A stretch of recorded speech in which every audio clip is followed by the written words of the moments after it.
우리 사도행전 강의 쉬운 세 번째 시간입니다. 사도 바울은 평생을 복음을 위해서 사는 것은 저와 여러분이 다 압니다. 아니, 이 사도 바울은 복음을 전하기 위하여서 사는 것 정도가 아니라 복음을 전하기 위해서 전 세계를 누비면서 1차 전도 여행, 2차 전도 여행, 3차 전도 여행. 우리가 여행 그러면은 뭐 어디 이렇게 우리가 여행 가는 거라 생각하는데 그게 아니라 전도하기 위해서 1차, 2차, 3차 이렇게 평생을 살았던 사람입니다. 그런데 여러분, 사도 바울이 어떤 힘으로 이렇게 살았겠냐 이거예요. 어떤 힘으로 이렇게 움직였겠는가? 바울을 움직이게 한 원동력이 무엇인가? 여러분, 원동력은 사람을 움직이게 하고 나라도 움직이게 하고 세상도 바꾸는 그런 놀라운 힘이 있지 않습니까? 사도 바울이 이렇게 몸도 아프고 힘든데 어떻게 이렇게 평생을 복음을 전하면서 살 수 있었을까? 그 원동력이 무엇인가? 오늘 우리가 말씀을 통해서 한번 살펴보기를 원하는데요. 한번 그러기 전에 제가 한 가지 이야기를 드리기를 원하는 게 있습니다. 아버지가 앞을 못 보는 아버지가 있습니다. 그런데 그 아들이 어느 날 하나님 앞에 기도하는 소리를 아버지가 들으니까 기가 막힌 기도를 하고 있어요. 아이가 하나님 앞에 기도하는데 이렇게 기도합니다. 하나님, 눈뜬 아버지를 주세요. 눈뜬 아빠를 주세요. 이렇게 기도하는 거예요. 아빠가 앞을 못 보는 아빠가 이 아이의 기도 소리를 들으니까 기가 막히지 않습니까? 정말 눈뜬 아빠를 달라고 기도하는 그 아이. 그래서 아빠가 마음은 상하고 힘들지만 이 아이를 붙들고 물어봅니다. 너 왜 눈뜬 아빠를 달라고 기도했니? 너 왜 눈뜬 아빠를 달라고 기도했어? 그랬더니 이 아이가 탁 내뱉는 말이 이런 이야기를 합니다. 아빠는 운전도 못하잖아요. 아빠는 자전거도 못하잖아요. 아빠는 야구도 못하잖아요. 아빠는 나하고 놀아주지도 못하잖아요. 이런 이야기를 하는데 가슴이 확 무너지는 거예요. 그래서 아빠는 아무 말도 못하고 있다가 어느 날 하나님 앞에 이걸 가지고 기도하기 시작했습니다. 하나님, 우리 아이가 눈뜬 아빠를 달라고 기도하는데 하나님 어떻게 하면 좋겠습니까? 그리고 말씀을 읽고 그리고 묵상을 하고 있는데 하나님께서 응답을 주세요. 그래서 그 응답을 가지고 이 아이에게 가서 이제 이야기를 합니다. 그 응답의 내용이 무엇이냐면 이겁니다. 자기의 그 아들을 불러놓고 이렇게 얘기합니다. 얘야, 낮에는 엄마가 동화책을 읽어주지만 불을 끈 후에는 점자를 통해서 아빠가 동화책을 읽어줄 수 있지 않니? 너의 아빠는 불을 끈 이후에는 다른 사람들이 할 수 없는 것을 아빠는 할 수 있단다. 그렇게 이 아이에게 이야기를 하면서 이렇게 이야기합니다. 네가 훌륭한 안과 의사가 되어줘서 아빠의 눈을 고쳐주어라. 이렇게 이야기를 합니다. 이 하나님으로부터 받은 응답을 이 아이에게 이야기를 한 거예요. 이 아이는 아빠가 못하는 것만 생각을 한 거예요. 그런데 하나님께서는 아빠가 남들이 못하는 것을 할 수 있는 것도 가르쳐주면서 그리고 그렇게 네가 안타까우면 안과 의사가 되어서 아빠의 눈을 고쳐주어라 이렇게 이야기를 했는데 이 아이에게는요 이게 삶의 원동력이 된 거예요. 그 순간에 그렇구나. 나는 아빠가 못하는 것만 봤는데 아빠가 할 수 있는 게 더 많구나. 그리고 내가 안과 의사가 돼서 아빠처럼 앞을 못 보는 사람 눈을 고쳐주면 되지 않겠는가. 그리고서 이 아이가 삶의 원동력이 되어져서 공부를 했는데 여러분, 이 가정이 어떤 가정인 줄 아세요? 우리나라에서는 뭐 많이 알려졌지만 그래도 우리나라보다 미국에서 더 잘 알려진 가정인데 강영우 박사입니다. 예, 이 아빠가 강영우 박사예요. 그리고 그 아들이 지금 있는데 지금 여러분 오른쪽에 여러분이 보시기에 오른쪽에 까만 넥타이를 맨 아들이 큰 아들이고 왼쪽에 있는 아들이 작은 아들인데 아까 눈뜬 아빠를 달라고 한 아들이 작은 아들이에요. 그런데 큰 아들은 백악관 보좌관이 되어졌습니다. 청와대 보좌관도 아니고 백악관 보좌관이 되었고 그리고 저 작은 아들은 안과 의사가 되어져서 미국에서 제일 유명한 안과 의사가 되어져서 30대의 안과 의사 협회 회장이 되어지는 이런 놀라운 축복을 받게 되어집니다. 여러분 보세요. 이 아버지는 그런 말을 듣고 속상해하고 힘들어 했지만 그렇다고 이 아이들한테 너 아빠한테 말하는 버릇이 뭐야? 그리고 그렇게 야단친 게 아니라 아들에게 비전을 주는 원동력을 제공했다라는 거죠. 그랬을 때 이 아들이 거기에서 그래 내가 안과 의사가 돼야지. 그리고서 공부해서 저렇게 훌륭한 그런 인물이 나타나지 않습니까? 여러분 그렇습니다. 오늘 저에게도 원동력이 있고 여러분들에게도 원동력이 있습니다. 그 원동력으로 우리가 움직이면 세상이 감당하지 못할 일들도 감당할 수 있는데요. 오늘 사도 바울은 어떤 원동력이 있었길래 이렇게 복음을 세계에 다니면서 복음을 전할 수 있었는지 우리가 한번 살펴보기를 원합니다. 첫 번째 우리가 한번 살펴볼 것은 권면의 유익이 있습니다. 권면의 유익이 있는데요. 신앙생활에서 권면이라는 건 굉장히 중요한 겁니다. 권면이라는 것이 너무나도 중요한데 권면이라는 것을 국어사전으로 찾아보니까 어떤 내용이냐. 이 권면이라는 것은 남이 알아듣도록 타일러서 어떤 일에 힘을 쓰게 만드는 게 권면이다 그랬어요. 그러니까 이것도 하나의 원동력이 될 수가 있는 거죠. 강용구 박사가 그 눈뜬 아빠를 달라고 해드는 그 아들을 향해서 이 권면을 한 거예요. 알아듣도록 뭐 해서요? 타일러서 어떤 일에 힘을 쓰게 해. 안과 의사가 되는 일에 힘을 쓰게 하지 않습니까? 그게 바로 권면이라. 이게 국어사전에 나와 있는, 성경에 나와 있는 게 아니라 국어사전에 나와 있는 말입니다. 그래서 초대교회에 보면 크게 두 가지의 권면의 형태가 나옵니다. 두 가지의 권면의 형태가 나오는데 첫 번째는 어떤 권면인가? 목회자의 권면입니다. 목회자가 성도에게 하는 권면이 있지요. 2절 말씀 우리 같이 읽겠습니다. 오늘 2절 말씀 같이 읽겠습니다. 그 지방으로 다녀가며 여러 말로 제자들에게 권하고 헬라에 이르러. 여기 말씀에 보면 여러 말로 이게 뭐예요? 알아듣도록, 그죠? 알아듣도록 여러 말로 제자들에게 권하고. 이것을 한마디로 줄이면 뭐라고요?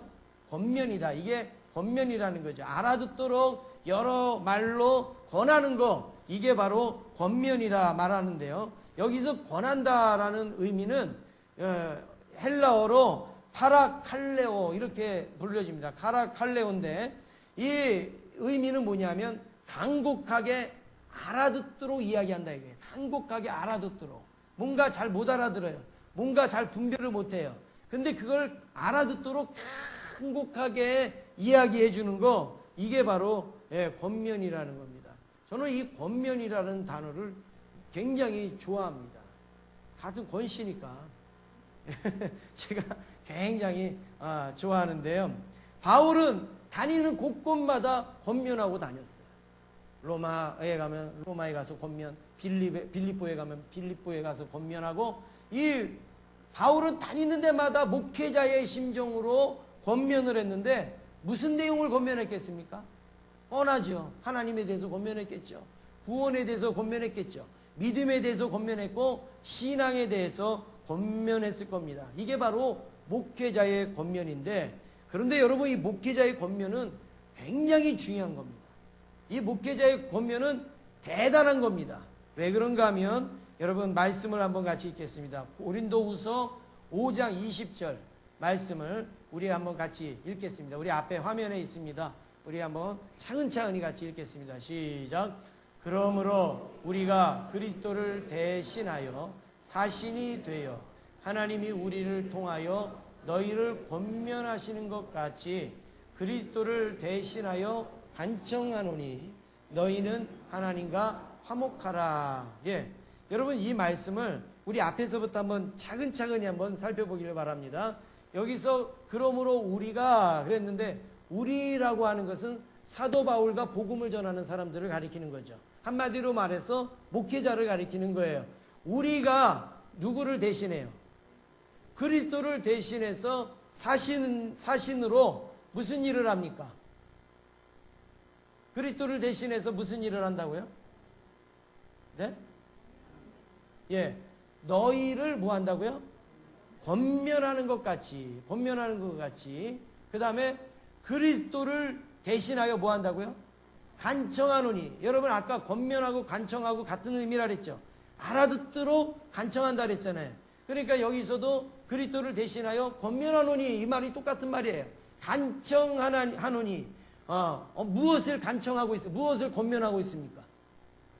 예, 너희는 하나님과 화목하라. 여러분들 역시 아주 말씀을 훌륭하게 잘 해석했습니다. 하나님과 화목하라 그랬습니다. 그런데 그 앞에 보면 중요한 거 있습니다. 그러면 여러분 이 말씀을 보면 하나님이 지금 이 성도들에게 하신 말씀이 뭐예요? 하시고자 하는 말씀이 뭐예요? 다 한 거예요. 지금 다 한 거예요. 네? 하나님과 화목하라 그랬어요. 화목하라. 근데 하나님이 직접 말씀하셨어요? 아니에요. 그 앞에 보면 어떻게 말씀하셨습니까?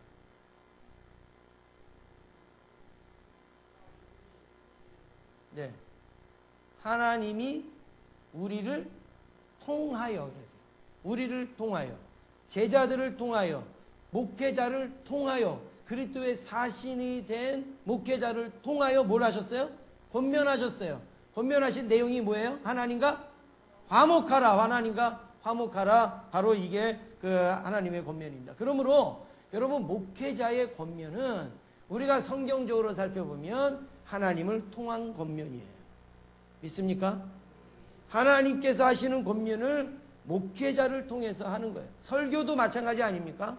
설교도 하나님이 하시는 말씀을 목회자를 통해서 선포하는 거고, 그 목회자의 권면도 하나님과 화목하라고 하시는 그 말씀을 목회자를 통하여서 권면하시는 그런 내용이라는 것이죠.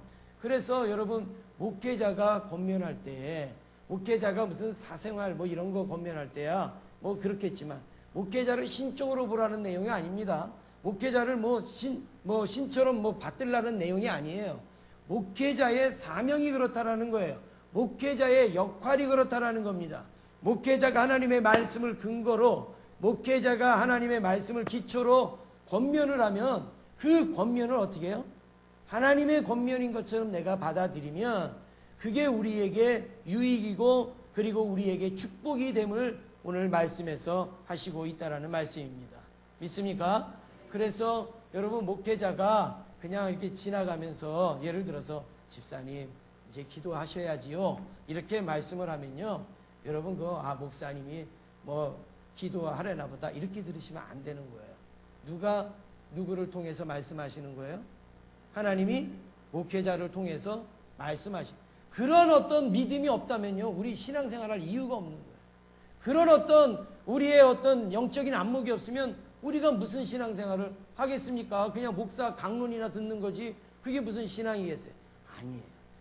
목회자가 그래도 인내하셔야 되겠는데요, 그래도 참으셔야 되겠는데요, 그러면 하나님께서 나에게 인내하라나 보다 이렇게 여기시고 인내하는 거예요. 그래도 하나님의 사랑이 크지 않습니까? 이렇게 하면 그래, 하나님께서 하나님의 사랑을 목사님을 통해서 알게 하시는구나, 이렇게 우리가 받아들이면요 그거는 어마어마한 축복이고 엄청난 은혜가 되는 줄로 믿습니다. 두 번째로 우리가 살펴볼 때 성도 간의 권면이 있습니다. 아까는 목회자의 권면이 있었죠. 그런데 두 번째는 성도 간의 권면인데요, 골로새서 3장 16절 말씀을 우리 같이 읽겠습니다. 골로새서 3장 16절 같이 있습니다. 그리스도의 말씀이 너희 속에 풍성히 거하여 모든 지혜로 피차 가르치며 권면하고 시와 찬송과 신령한 노래를 부르며 감사하는 마음으로 하나님을 찬양하고. 지금 골로새서 3장에 있는 말씀인데 이 말씀은 사도 바울이 썼어요. 그러면 지금 사도 바울이 누구에게 지금 쓴 말씀이죠? 골로새 교인들에게 쓴 말씀이죠. 그러니까 여기서 나 그러면은 누구예요? 바울을 이야기하는 거죠. 그 다음에 너희 그러면은 그건 누구를 말하는 거예요? 골로새 교인들을 말하는 거죠. 그러면 여기 오늘 말씀해 보니까 그리스도의 말씀이 누구 속에요? 너희 속에. 그러니까 골로새 교인들, 그 성도들 속에 풍성이 거하면, 하나님의 은혜가 성도들에게 풍성이 거하면 어떤 일을 해야 되느냐? 오늘 여기 말씀해 보니까 모든 지혜로 피차 가르치며 뭐 하라고요? 권면해라. 이거는 목회자 보고 하라는 말씀입니까? 아니면 성도 간에 권면하라는 말씀입니까?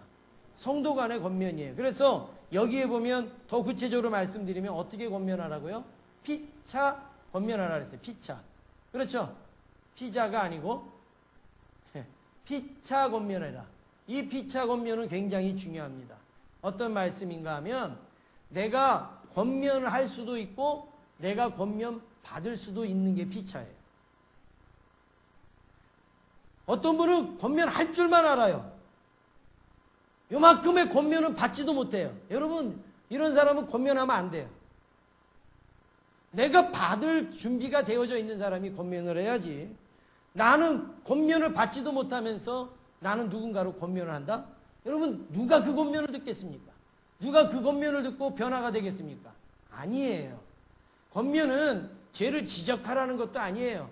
뭐 죄를 들춰내라는 게 아니에요. 정말로 하나님의 말씀 가운데에 정말로 유익하겠다고 생각되어지는 부분들을 사랑하는 마음으로 전달하는 거. 이게 권면인데 어떻게 권면하라? 피차 권면하라. 피차 권면하라. 피차. 그러니까 누구의 권면이라도 내가 받아들일 수 있는 마음을 가져야 돼요. 마음을. 그리고 나도 누군가에게 권면할 필요가 있으면 담대하게 권면할 수가 있어야 이게 피차 권면이라는 거예요. 피차 권면. 그 다음에 두 번째는 뭡니까? 가르치며 권면해라 그랬어요. 가르치며 권면해라. 그러니까 이것은 하나님의 말씀으로 권면하라는 얘기예요. 그렇죠? 뭘로 가르쳐요? 그냥 말씀으로 가르치라는 거죠. 말씀으로 서로 권면을 하고 말씀으로 유익되게 하는 그런 권면이 바로 가르치며 권면하는 거예요. 그 다음에 세 번째, 이게 가장 중요한 겁니다. 어떻게 권면해야 되느냐? 권면하는 자세가 중요해요. 권면하는 어떤 마음이 중요해요. 권면을 받는 자세, 권면을 받는 마음이 중요한데 어떻게 하라고 말씀합니까? 오늘 골로새서 3장 16절에 보니까 감사하는 마음으로 하나님을 찬양하면서 권면해라. 그러니까 권면할 때도 어떤 마음으로 해요? 감사하는 마음으로. 누구를 찬양하면서요? 하나님을 찬양하면서. 권면을 받을 때도 어떻게 해요? 감사하는 마음으로 하나님을 찬양하면서 권면을 들어야 돼요. 오늘 이게 여러분 잘 됩니까? 잘 안 되죠. 자기가 뭔데 나한테 이래라 저래라 그래. 자기가 뭔데 뭐 나보고 뭐 이렇게 하라 저렇게 하라 그래. 여러분, 우리가 불평부터 생기고 불만부터 생기지, 그것을 내가 감사하는 마음으로 받고 하나님을 찬양하면서 우리가 듣겠냐는 거죠. 그래서 잘 그러지 못하는 경우가 많이 있습니다. 그래서 권면이라는 것 자체는요, 권면이라는 것 자체는 대체로 달지 않아요. 권면이라는 거는 대체로 뭐예요? 쓴 약과 같아요. 쓴 약과 같아요. 입에서는 쓰지만 그걸 먹고서 소화를 시키고 하다가 보면 내 몸을 고치기도 하고 내 몸에 유익을 주게도 되는 것이죠. 그래서 이 권면이라는 쓴 약을 먹을 때 어떻게 하는 거죠? 나를 위하여 주는 약으로 생각하면, 그렇게 믿으면 분명히 우리에게 유익이 되어지는 거예요. 그런데 이게 나를 해하는 것으로 들으면 이 권면은 아무리 좋은 거라도 나에게 그것은 절대 유익이 되지 않는다라는 사실입니다. 한국 교회가 참 요즘 안타까운 것 중에 하나가 뭐예요? 한국 교회는 권면이라는 게 사라졌어요. 목회자의 권면도 없어졌고 성도 간의 권면도 없어졌어요. 예전의 성도들은 성도들끼리 권면했어요. 목회자가 권면하기 전에 성도들끼리 권면했어요. 집사님, 이제 그만 쉬고 이제 예배 좀 잘 드리자. 집사님, 이제 우리 그렇게 문제가 힘들게 있지만 우리 같이 기도하자. 집사님, 우리가 옆에서 도와줄 테니까 낙심하지 마. 뭐 이러면서 우리의 신앙에 권면을 했었어요. 예전에는. 그런데 지금은 아이고 괜히 말 잘못했다가 큰 코 다치지, 말 잘못했다가 뭔 일 나지, 그러니까 아무 소리 안 하고 가만히 있는 게 상책이야, 이러면서 말도 안 하고, 그리고 누군가가 뭐 한마디 말하면 이제 내 마음에 막 화가 일어나가지고 막 우리의 신앙생활에 또 혼란해질 때가 많이 있지 않습니까? 여러분, 이게 불행한 시기라는 거예요. 이게 불행한 시기라는 거예요. 서로 신앙에 유익이 되도록 도와주고, 내가 보지 못하는 것을 옆에서 봐주고, 그렇게 할 때에 그래 집사님, 내가 그렇지 않아도 너무 많이 기도를 못했는데 집사님을 통해서 하나님이 나보고 또 기도하라고 하시네, 이제부터 나도 그러면 기도할게요. 그래요, 내가 그 전까지는 예배를 내가 너무 잘 못 드렸, 바쁘다는 핑계로 예배 못 드렸는데 또 집사님을 통해서 나에게 또 예배를 회복시켜 주시네요. 그래 집사님, 내가 집사님 말씀 듣고 힘 얻어서 내가 예배도 잘 드릴게요, 내가 봉사도 할게요. 여러분, 이렇게 되어지면 얼마나 교회에 와가지고 여러분 힘이 나겠어요. 그렇잖아요. 그런데 그게 아니죠. 오늘날의 우리의 신앙에는 그게 아니라, 그게 나에게 상처가 되고 또 어떤 나에게 불유익한 모습으로 다가올 때가 많이 있죠. 목회자도 마찬가지입니다. 정말로 여러분, 옛날에 그 주기철 목사님이, 조만식 장로님이 그렇게 나라적으로 위대한 그 인물 아닙니까? 그런데 뭔 일을 하다가 늦었는지 모르지만 늦게 들어와 갖고 예배 시간에 늦게 들어오니까 주기철 목사님이, 조 장로님 그 뒤에 서서 예배 드리십시오. 그걸 조만식 장로님은 그거를 망신으로 여기지 아니하고, 하나님께서 나로 하여금 정신 차리라고 하나보다, 그리고서 겸손히 서서 거기 서서 예배를 드리고, 그런 인물이 나라를 위한 인물이 되지 않습니까? 여러분, 그렇습니다. 우리의 한국교회, 또 한국교회까지 갈 필요 없이 우리 제자교회, 여러분, 말씀이 기초가 되는, 말씀에 이끌리는 권면이 살아나기를 간절히 원합니다. 우리가 감사함으로 할 수 있고 찬양함으로 할 수 있는 권면, 감사함으로 받아들일 수 있고 하나님을 찬양할 수 있는 권면이 오늘 우리들에게 넘치기를 간절히 소원합니다. 두 번째로 살펴볼 때 로마서의 탄생을 우리는 살펴볼 수가 있습니다. 바울이 오늘 말씀 3절에 보니까 헬라에 머물렀다 그랬는데, 헬라에 얼마나 머물렀다고 말씀합니까? 석 달 동안 머물렀다 그랬습니다. 이 헬라라고 하는 것은 구체적으로 아가야를 말하는데, 아가야의 수도는 고린도입니다. 고린도에 그 전에 1년 이상 머물렀었기 때문에 아마 바울은 고린도에 머물러 있었을 것이라 여겨집니다. 그런데 지금 바울은 전도하러 다니기 바쁜데 하나님께서 석 달 동안을 거기 머물러 있으라고 한 거예요. 그리고 석 달 동안은 무슨 일을 했는지 거기에 나오지도 않고 있습니다. 바울은 어떻게 해서든지 로마로 가기로 했는데, 바울은 로마도 가지 못하면서 석 달 동안을 고린도에 머물러 있었습니다. 그러면 여러분, 바울이 고린도에 머물러 있으면서 그럼 무슨 일을 했겠어요? 어떤 일을 했겠습니까? 성경신학자 대부분이 이 말씀을 어떻게 해석하느냐?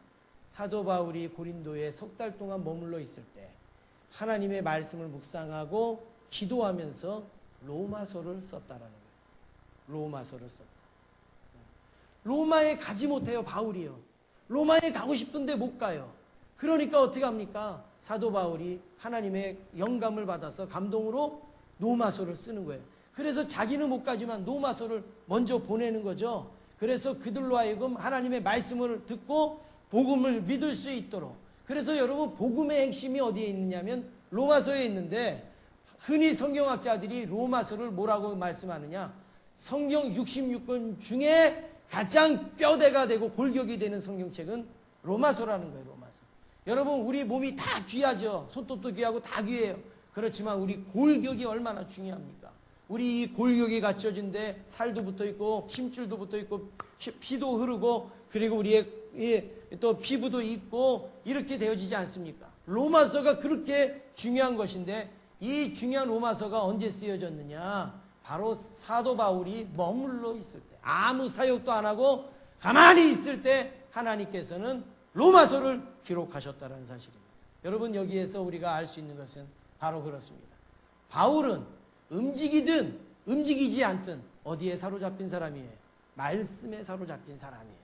내가 전도하지 않고 머물러 있을 때는 하나님의 말씀을 기록하여서 그것을 전할 수 있는 그런 사람이 되어졌습니다. 그래서 스가랴 4장 6절에 보니까 바로 이런 걸 두고 이런 말씀을 합니다. 이런 일들은 힘으로 되지 아니하며 능으로 되지 아니하고 오직 나의 영으로 되느니라. 할렐루야. 여러분, 사도 바울이 머물러 있으면서도 사도 바울은 머물러 있는 게 아니라 하나님의 말씀을 기록할 수가 있게 되어진 거죠. 그래서 자기보다 먼저 로마서를 보내서 그들로 하여금 신앙의 이 터전을 찾게 만든 거예요.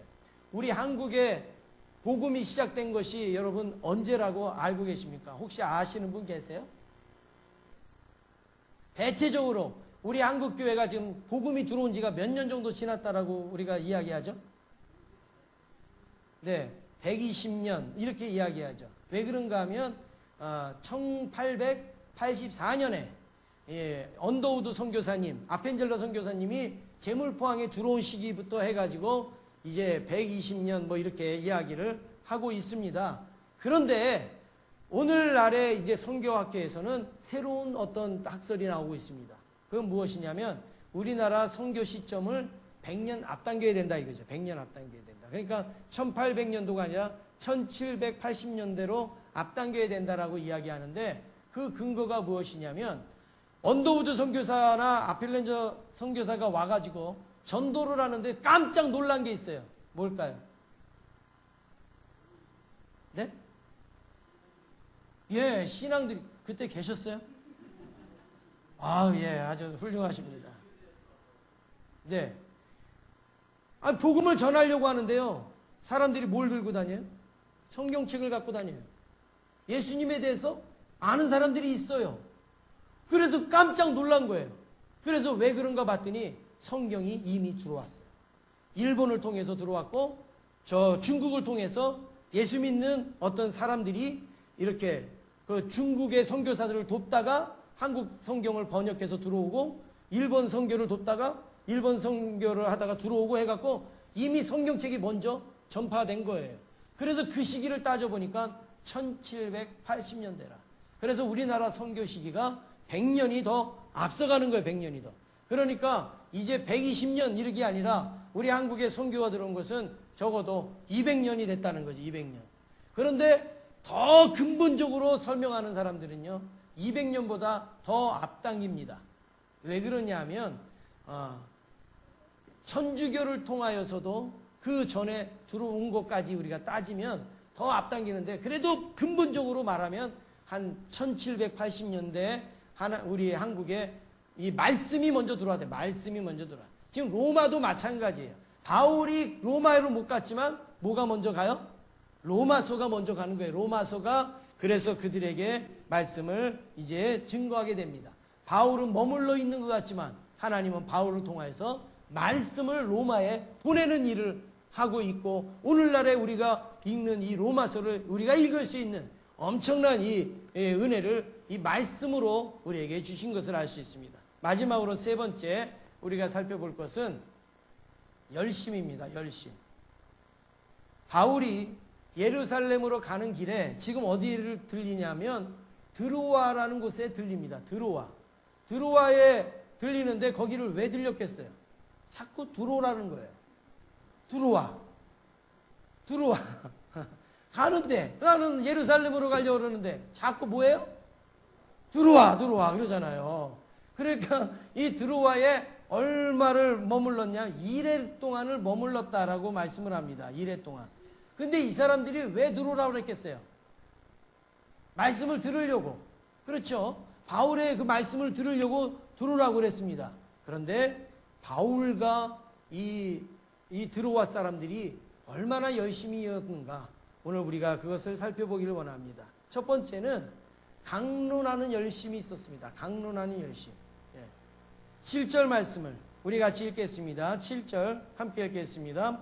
그 주간의 첫날에 우리가 떡을 때려 하여 모였더니 바울이 이튿날 떠나고자 하여 그들에게 강론할세 말을 밤중까지 계속하매. 여러분이 만약에 내일 아침에 일찍이 어디 여행을 가신다든지 아니면 어디 출근을 하신다든지 아니면 어떤 중요한 일을 하신다 그러면 오늘 저녁 어떻게 하시겠어요? 늦게 주무시겠습니까? 일찍 주무시겠습니까? 예? 예, 일찍 주무셔야 되겠죠. 내일 중요한 일이 있는데. 지금 바울은 내일 떠나요, 아침에. 그런데 오늘 여기 말씀해 보니까 그들이 말씀을 듣고자 하니까 그들에게 강론을 하는데 어떻게 강론했다고요? 밤중까지 계속했다 그래요. 밤중까지, 밤중. 밤중이라는 거예요. 밤중에서도 한참 밤인 그 시간까지 강론을 했다라는 거예요. 여러분, 듣는 사람이 힘듭니까? 전하는 사람이 힘듭니까? 예, 듣는 분도 눈이 무거우면 힘들죠. 듣는 분도 졸리우면 아주 힘들겠죠. 그런데 여러분 원칙적으로 따지면 전하는 사람이 훨씬 더 힘들죠. 여러분 적어도 다리 안 아프잖아요. 예, 저는 지금 다리 아프거든요. 예. 여러분 적어도 목이 안 아프잖아요. 근데 저는 목이 아프거든요. 그렇죠? 예. 여러분들은 잠깐 눈이라도 감을 수 있잖아요. 근데 저는 눈 부릅뜨고 설교해야 되거든요. 예. 그러니까 여러분 다른 거 다 떠나갖고 전하는 거 쉬운 거 아니에요. 쉬운 거. 그런데 사도 바울이 밤중까지, 그때 마이크도 없었죠. 뭐도 없었죠. 근데 밤중까지 말씀을 전했다라고 말씀을 합니다. 이게 뭐예요? 전하는 자의 열심이에요. 전하는 자의 열심. 두 번째는 듣는 열심이 있었습니다. 듣는 열심. 오늘 9절 말씀에 보면 여러분 이제 9절 말씀을 같이 읽겠습니다. 시작. 유두고라 하는 청년이 창에 걸터 앉아 있다가 깊이 졸더니 바울이 강론하기를 더 오래 하매 졸음을 이기지 못하여 3층에서 떨어지거늘 일으켜 보니 죽었는지라. 예, 여러분 말씀을 듣는 가운데 졸리운 사람한테 제일 무서운 말이 뭔지 알아요? 마지막으로. 다 끝난 줄 알았는데 마지막으로 이러면은요 아주 그냥 힘든 거죠. 졸린 분한테. 예. 그렇죠. 그 다음에 또 힘든 말이 뭐예요? 끝으로. 다 끝난 줄 알았는데 끝으로. 뭐예요? 그 다음에 더 무서운 말이 뭐예요? 다시 한번 정리하면 뭐 이제 이렇게 이러면은 아주 막 졸리는 분이 아주 난리가 나는 거죠. 근데 여러분 여기에 보니까 유두고라는 청년이 있어요. 이 유두고라는 청년이요 3층에, 그것도 1층도 아니고 3층에 자리가 없어서 아마 거기 앉았을 거예요. 그리고 여기 말씀해 보니까 졸 수 있는 환경이 아주 잘 갖춰져 있어요. 여기 어떻게 되어 있습니까? 불을 켜갖고 이렇게 많이 놨어요. 그러니까 산소도 없고요. 그리고 덥기도 하고, 그리고 사람도 많고, 그러면 사람이 졸린 거예요. 그리고서 이제 3층에 걸터 앉아 있는데, 여기 보니까 강론하기를 뭐 했다고요? 더 오래 하니. 이게 뭐예요? 끝으로. 예, 마지막으로 지금 바울이 이러고 있는 거예요. 그러니까 막 졸음을 이기지 못하는 거죠. 누가요? 유두고가. 졸음을 이기지 못하는 거예요. 그래서 3층에 걸터 앉아서 말씀을 듣다가 어떻게 해요? 떨어져서 어떻게 됐어요? 부러졌어요? 죽었어요. 떨어져서 죽었어요. 여러분 이 말씀을 여러분이 잘못 이해하면 말씀 듣다가 졸면 죽는다. 떨어져 죽는다. 예, 여러분 이렇게 이해할 수 있고 이렇게 전할 수도 있어요. 근데 여러분 그거는 아니에요. 그건 아니고 우리가 이 부분을 좀 다르게 생각하기를 원합니다. 유두고가요. 대부분 그 당시에 예배 드리는 사람, 예수 믿는 사람이 누구냐면 노예예요. 노예. 그 당시에. 대부분 예수 믿는 사람들이 종입니다. 80% 이상이. 그러면 종이 하나님 앞에 예배를 드리고 말씀을 들으려면 어떻게 해야 돼요? 아침부터 하루 종일 일하고 저녁에 잠깐 주인한테 허락을 받고 그리고 와갖고 예배를 드려야 되잖아요. 그러면 여러분 몸이 천근만근 아니겠습니까? 얼마나 피곤하겠어요. 그러니까 유두고가 지금 막 그렇게 졸고 있는 거예요. 그리고 또 3층에 앉아서 여러 가지로 환경이 그래서 지금 막 졸고 있는 겁니다. 그런데 여러분 여기에서 보면 어떻게 말씀을 듣다가 졸아서 떨어져 죽을 정도로 그렇게 조냐? 이렇게 이야기할 수 있지만 저는 그렇게 생각 안 합니다. 이 유두고의 사건에서 알 수 있는 것은 유두고의 열심이에요. 열심. 말씀을 듣겠다고 하는 열심이죠. 저 같으면요, 그렇게 피곤하면 집에 가서 자요. 저 같으면 그렇게 피곤하면요, 내가 그냥 어디 가서 쉬어요. 그 3층에 난간에 앉아서 말씀을 듣다가 떨어져 죽을 정도로 말씀을 들어야 되냐고요. 그런데 유두고는 그렇게 들었어요. 오늘 말씀만 말씀이에요. 내일 들으면 되죠. 오늘 예배만 예배예요. 내일 예배 드리면 되죠. 다음에 하면 되죠. 유두고는 그렇게 생각 안 했어요. 오늘 말씀 듣다가 내가 죽더라도 여러분 정말 이 유두고는요, 습관적으로 좋은 거 아니에요. 유두고는 그냥 이렇게 좋은 거 아니에요. 제가 볼 땐 진짜 피곤해서 좋은 거예요.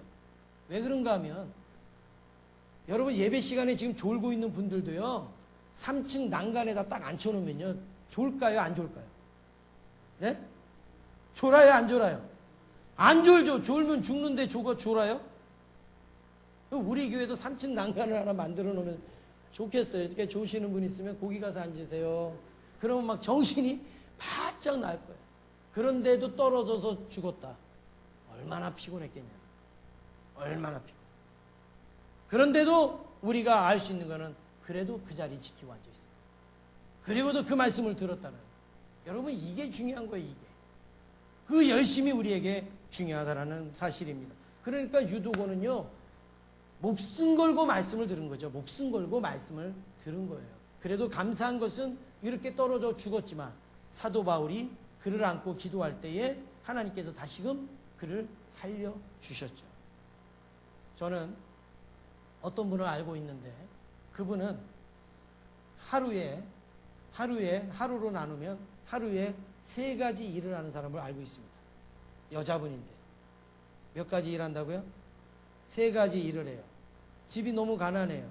또 너무 남편은 맨날 나가서 노름하고 술 먹고 해서 맨날 빚져오고, 그러니까 애들도 키워야 되고 하니까 나가서 이 여자분이 3가지 일을 하는데, 그 3가지 일이 무엇이냐면 아침부터 나가서 식당에 가서 일을 합니다.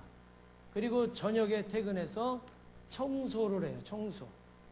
그 다음에 청소가 다 끝나면 자정쯤 돼가지고 목욕탕에 가서 목욕탕 문 닫으면 이제 목욕탕 청소를 하는 거예요. 그리고 목욕탕 청소를 하면 새벽 3, 4시가 되는 거죠. 그러면 그 새벽 3, 4시가 되면 어디로 가느냐? 집으로 가지 않고 교회로 갑니다. 그리고서 새벽 예배 드리고 끝나면 집으로 가는 거예요. 그게 그분의 하루 일과예요. 하루 일과. 저는 그분을 보면서요, 제 막 입에서는 그냥 새벽 예배 안 드려도 하나님이 아시니까 좀 가서 쉬라고 말하고 싶어요. 새벽 예배 하나님께서 그 몸을 아시니까 좀 가서 좀 쉬라고 하고 그렇게 말하고 싶어요. 그런데도요, 이분은 그렇게 말하면 아니라는 거예요. 내가 일하는 건 나 먹기 살기 위해서 내가 일하는 거고, 내가 새벽 예배 드리는 것은 내 영혼이 살기 위해서 내가 새벽 예배 드리는 거다. 그러면서 새벽 예배를 드리는데 거의 안 빼먹습니다. 왜냐하면 여러분, 빼먹는다고 하는 것은 목욕탕 청소 안 해야지 빼먹는 거잖아요. 근데 목욕탕 청소 안 할 수가 있습니까?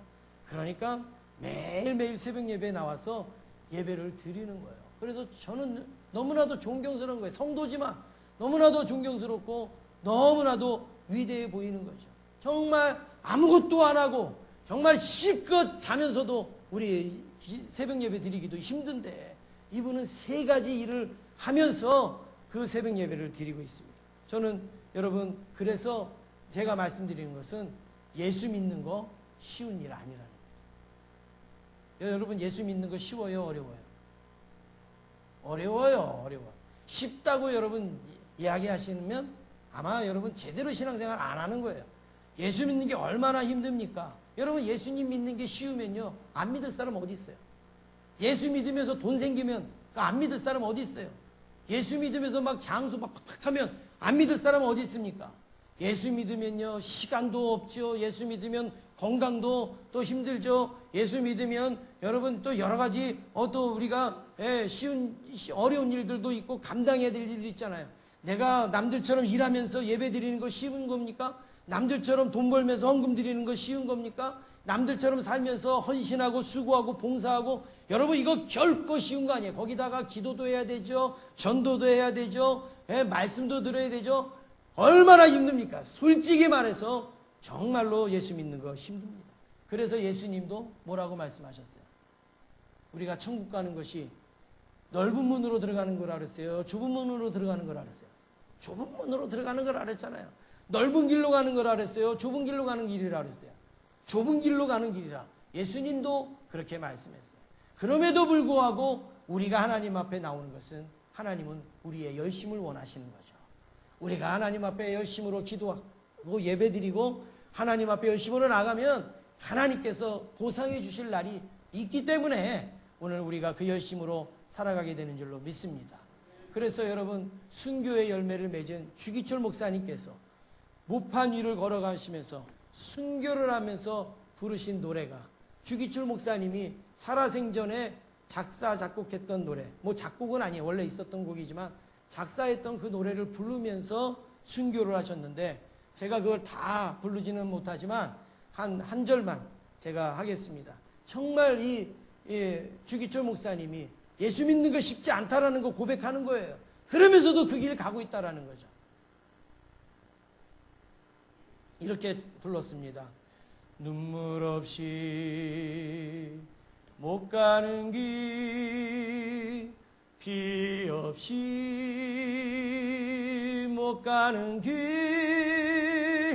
영문 밖에 좁은 길이 골고다의 길이라네. 영생복나 얻으려면 이 길만은 걸어야 해. 배고파도 올라가고 죽더라도 올라가세. 할렐루야. 주기철 목사님은 쉬워서 저 길 간 거 아닙니다. 주기철 목사님은 특수하게 만들어져서 저 길 간 거 아니에요. 주기철 목사님도 배고팠어요. 주기철 목사님도 죽는 거 힘들었어요. 그럼에도 주기철 목사님이 그 길을 갈 수 있었던 것은 그 마음에 열심이 있었기 때문에, 하나님의 말씀을 붙드는 열심이 있었기 때문에 그 길을 갈 수 있었던 것입니다. 우리가 신앙생활 할 때에 신기한 모습을 많이 보게 됩니다. 예수 믿는 거 힘들지만 그래도 기도하는 사람이 있잖아요. 예수 믿기 힘들지만 그래도 목숨을 걸고 예배드리는 사람이 있지 않습니까? 예수 믿는 거 힘들지만 그래도 힘을 써서 하나님 섬기는 사람이 있지 않습니까? 여러분, 그게 왜 어떻게 가능합니까? 주 예수보다 더 귀한 것은 없기 때문에. 주 예수보다 더 귀한 것은 없다라는 그 말씀의 확신이 우리의 원동력이 되어져서 말씀에 이끌리기 때문에 여러분, 이런 일들이 우리가 가능하게 되는 줄로 믿습니다. 그렇습니다. 여러분, 내 몸은 안 되지만, 내 시간은 안 되지만, 내 삶은 힘들고 어렵지만 말씀에 이끌려서, 말씀이 여러분에게 원동력이 되어져서 오늘 하나님 앞에 나아가시는 저와 여러분 되시기를 주님의 이름으로 축원합니다.